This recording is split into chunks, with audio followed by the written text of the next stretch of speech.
Let's look at what happens when an object is on an incline. Okay, so here I have a ramp that's inclined at an angle theta, and I have an object on it. Gravity is still going to be pulling straight down on that object. Gravity always pulls straight down on objects. That's just how gravity works. Later in the semester, we're going to look more about gravity and we'll understand why it's always straight down like that. We also have the normal force, and the normal force is pushing on the block perpendicular to the surface. Okay, maybe there is friction in this case, but I'm going to ignore any friction right now because there doesn't really have to be friction. So this is what my free body diagram looks like, and I just started writing, instead of the force of gravity, I'm just going to write it as mg. So I have a normal force pushing in this direction. I have a force of m times g pulling down like this. And this is, set up with the normal way we think of our coordinate system, where up is the y direction and to the right is the positive x direction. The problem with keeping this normal x and y direction for this object is that this object is either going to accelerate down the incline like that or up the incline like this.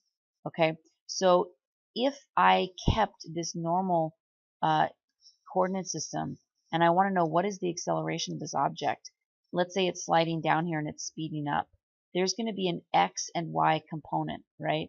Because this would be like coming down like this. There'd be this positive x component and a negative y component of the acceleration. And I'd have to do everything in terms of vectors, and it would be so complicated. So what we're going to do instead is tilt our axes like this. And this is going to be my new y direction.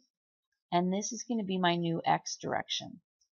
And then what I'm going to do, I'm going to keep the normal force in that direction, but I'm going to take this force of m times g and break it into two components.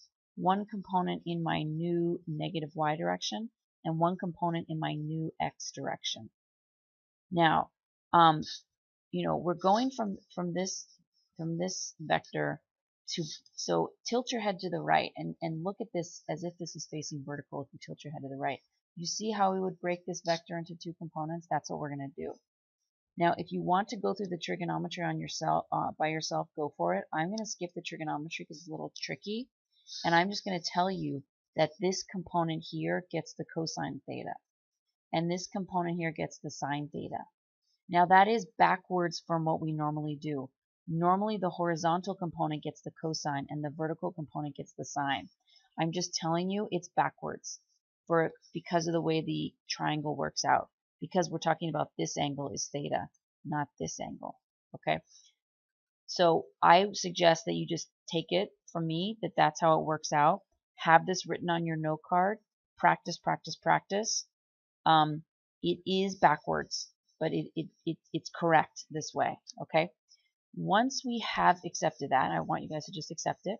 Now, if I look at this object, it's going to accelerate in this direction. And so all I need to do is figure out this force, and that will be the net force along this direction. I can set that directly equal to ma. So this just makes everything much easier. And since it looks a little intimidating when it's angled like that, we're just going to actually flip it.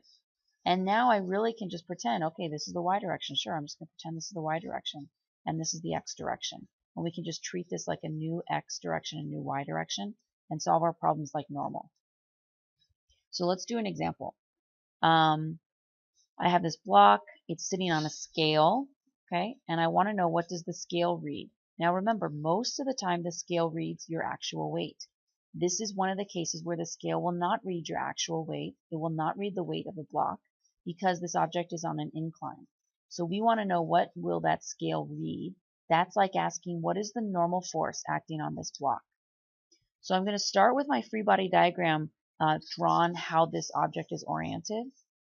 But then I'm going to break my gravity into two components, a cosine, mg cosine theta in this direction, mg sine theta in this direction.